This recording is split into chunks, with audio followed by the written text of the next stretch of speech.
Hey everybody, it is Nathan and Jess Selove with another episode of You Might Be Autistic If. Welcome back. It's been a while since we've been able to do this. Yes. So tell us a little bit about this series, Jess. It's called You Might Be Autistic If. That is objectively true. So what is the purpose of You Might Be Autistic If, darling? You Might Be Autistic If videos are videos where Nathan and I read comments submitted by you all, and we sometimes commiserate with them, sometimes we laugh at them, but they are all things, qualities, or characteristics that could indicate a person is autistic. Standard disclaimers: just because you can relate to some of these doesn't mean that you are autistic, and just because you can't doesn't mean that you aren't. You met one autistic? You met one autistic. You always delay. You know it's coming. You always delay. What, I'm supposed to read your mind that you're about to pass? You usually read my mind.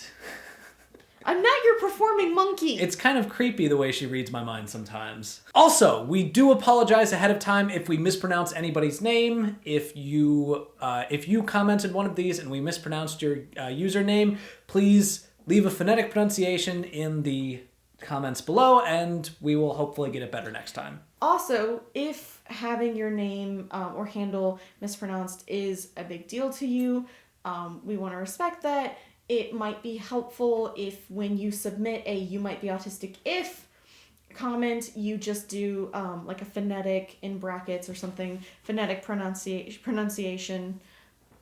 Yeah. You got it. I'm so proud of you. Shut up. So, without further ado, you ready to get started?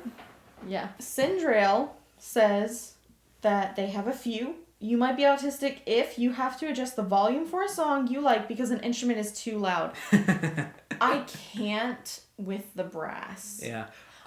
Piano is not my thing. I like other strings, but when it comes to brass or piano, it's too much. I don't like it. No, when I'm listening to music, I'm often regularly adjusting the volume in like different parts of the song, because like there'd be some songs where the chorus is just too loud, so like when I get there I'll turn it down, and then when it's over I'll turn it up again. So yeah, definitely relate to that one. You know, the very young autistics may never know the misery of being at a high school dance, which is miserable anyway, and having a Mariah Carey song come on, because her voice, like, it was me and the dogs hitting the floor whining. She's no Whitney Houston, though. Oh. You might be autistic if your breath seizes when touching certain textures or materials. That's interesting. Breath seizing. I've never heard it described like that. I wonder if it's just a unique thing, because for me, my texture issues manifest with me suddenly feeling like I've got creepy crawlies all over my body, and I just want to like shuck my skin off. Interesting. So, you know, if I bite down into like a potato or peas or something, that's what it feels like. I want to rip my skin off because it's creepy crawly. And bugs are a major sensory issue for me. And even seeing certain animals, the way that they move will freak me out because it will remind me of that sensation. What's it like for you when you touch do you have gross textures or just unpleasant ones? It's not like... It's not gross textures. For me, it's unpleasant. Like, I don't know. Like when when you rub a cutting board. Like, well, that's a sound for you, right? Like, it feels like there's something on my back. It feels like there's like a thing has just attached itself to my back or something. You know, that's why you see me go like this. Yeah, that is interesting. This is just for my own entertainment, but if any of you have specific feelings that happen when you touch or maybe like bite down on a texture that is anything beyond just I don't like it, but it's actually something visceral related to your body, that might be interesting to bring up. Just because I guess I assumed that everyone else had the same reaction to these texture problems. And it sounds like we're all very specific, so I feel you on that one. And you might be autistic if you drum on something or hum when excited. Oh yeah. We stem in this house all the time. Yeah. And I don't really hum, but I definitely do like... We do verbal... Well, I'll sometimes do like a hand drums and kind of make the sound in my head when I'm trying to stem. you know? You and I will go around the house making, maybe more so I do this, but making weird noises. Like, just, I'm not going to do them now. Well, which noises? Which noises? It's too private. Make a noise. The neuronormative world has shamed me to the point where I feel embarrassed to share my noises with just anybody. All right. Bailey Davies says, you might be autistic if you find yourself constantly tripping over unspoken social rules of communication. Yep. That's definitely that's definitely par for the course when you're autistic. That's pretty much it. And what's annoying is there's this weird unspoken rule that if somebody violates an unspoken rule, you're not supposed to speak about it, which just makes it even worse. I have an autistic friend that I know will never watch this channel. She might. No. You know who you are. Who tries to really strictly enforce social rules, and that's her thing. So I'm an autistic that's like, let me be weird, I'm not hurting anyone. And she's an autistic that says, you are breaking the social rules and it's upsetting me. And so what's weird is that sometimes she will get upset about something I'm doing and saying, you need to stop this, it's inappropriate, and she will keep harping on it, not realizing that she's being more socially inappropriate by drawing attention to it and continuing. And of course you refuse to point it out because you think that the unspoken rule that you're not supposed to point out unspoken rules unspokenly is stupid. Well, I don't know if I followed that. It's meta unspoken. I think that people, as long as, again, they're not harming someone, should be allowed to be a certain amount of weird. Not creepy, weird. Leo Bodge, like the car Dodge, but like Bodge. Boolio. or maybe it's Boog. No, it's Bodge. Nathan, there's a D in there. Okay, Boog. No. You poor thing. Leo Bodge says, you might be autistic if you have to remember what was happening around you when you learned something in order to remember what you learned. Oh, yes. That is interesting. Associations, yeah. Yeah, that is interesting because I don't know if I don't know if I have to, but I often do because I'll, if I'm really sure that I'm remembering something and I'm not just sort of remembering something, if I'm feeling really confident, I'll say, no, you said this thing, I was sitting over there, this was going off in the background, this is what, I was hearing, this is what was going on outside, and I can give all of these identifying things because it was relevant to it. Yeah, no, so I watch a lot of YouTube while I'm playing video games. So one of the things that kind of happens with me sometimes is when I get to a certain part of a video game that I've played previously while I was watching a video, I will remember that video and remember the things that I learned from that video just because I'm at the same part of the game. Ooh, you know what? Remember in Mean Girls when she's trying to remember limits and all she can think about is her crush's cute haircut? maybe Katie Heron is autistic and she was trying to remember and she was like, man, what was behind his stupid pretty face? You know that movie was a metaphor for being autistic, right? Really? I mean, in a lot of ways, yeah, definitely. Okay, we will discuss. If you guys are interested in us discussing this, you should it's the fish out of water story. That is always can be used as a metaphor for autism. If you're interested in having Nathan and I debate movies and get into fights over it, maybe leave a comment. Travis Hansen says, you might be autistic if after 1 year of trying to learn to play guitar, you can't seem to get it until you realize if you rock back and forth, not in time, stimming while playing, you can actually play, switch chords easily and quickly, and also learn new strumming patterns easily. Yeah. Interesting.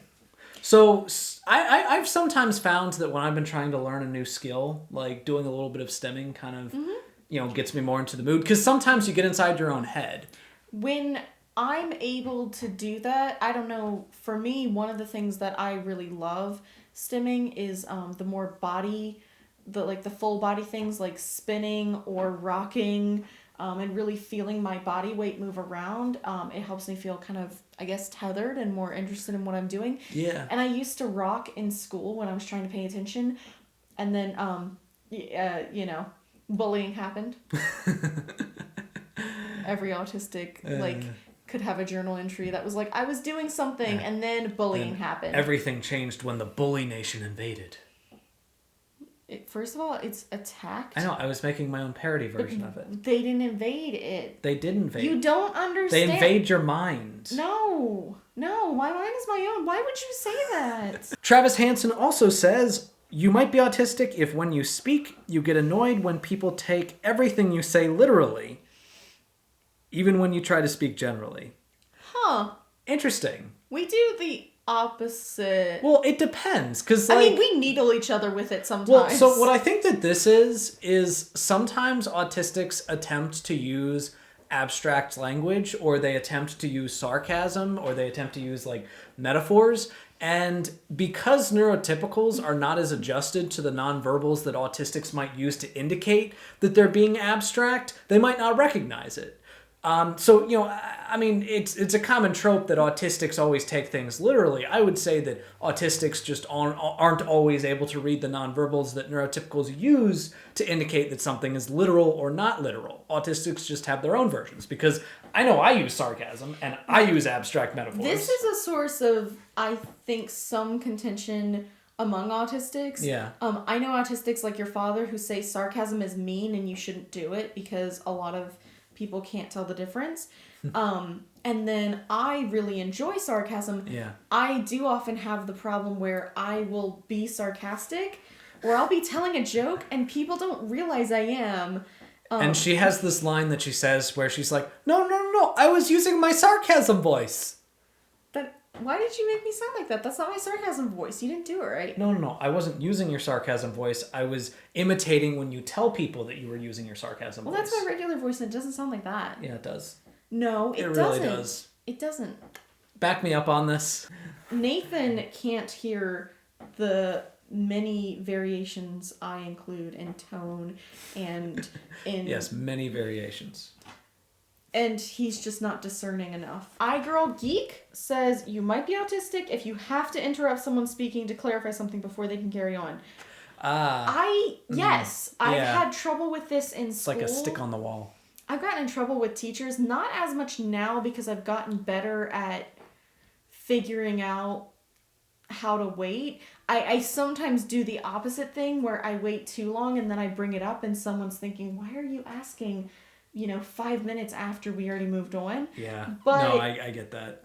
But when I was younger, I got in trouble a lot and I had teachers who just thought I was being a class clown because I would say, wait, but you mean this? Is this the thing you mean? And it's like you said, I couldn't move on to the next concept unless they clarified something else. Well, that often happens with me when someone makes a factual inaccuracy statement. And sometimes it's just like, it's an accidental one. Or, it's not that it's just like a misstatement. And like, I'll just be sitting there thinking, okay, just gonna try to very politely wait until they finish talking so that I can make this clarification. And then I'm just kind of staring at them, and then I don't listen to a word that they say because I'm so focused on, you made a slightly factually incorrect statement and I need to correct it. You and I get into arguments a lot, and you do that. And it bothers me because I'm doing what I think is the most appropriate thing, which is I will force myself to stop thinking about what you did wrong. I'll try my best to remember it and have a response, but I force myself to stop thinking of a response until you finish speaking. And you don't do that, and then I feel like I'm not heard, and it's a whole thing. In some ways, she's a better woman than I. I think in a lot of ways I'm a better woman than you are. Well, that is all of the ones that we have time for today. Thank you so much to everybody that submitted You Might Be Autistic If statements. If you have any more You Might Be Autistic If statements, please leave them in the comments below.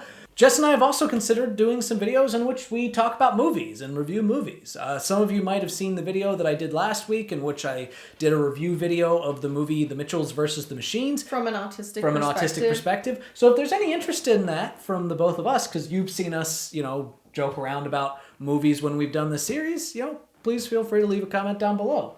And in the meantime, that is today's video. Thank you all for watching. If you liked this video, please give it a like, a share, and if you haven't already, subscribe to my channel. Check out some of my other stuff. And if you want to support the channel in other ways, support me on Patreon, and I am on Twitter, so you can follow me at Nathan Selove. And you will see me in the next one.